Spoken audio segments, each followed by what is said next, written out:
Epifanio de los Santos Avenue. Anong ibig sabihin ng Wi-Fi? 5, 4, Wireless Fidelity. go! Tama? Panalo ka na.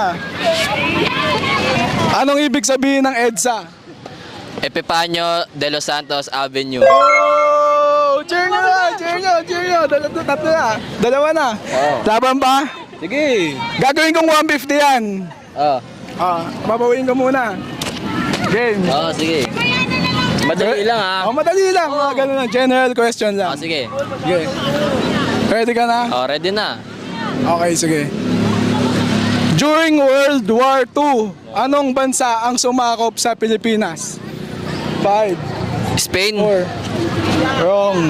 Pero dahil nakadalawang tamang sagot ka, panalo ka pa din ng 50 pesos. Japan ang sa tamang sagot. Oh, yun nga nasa isip ko eh.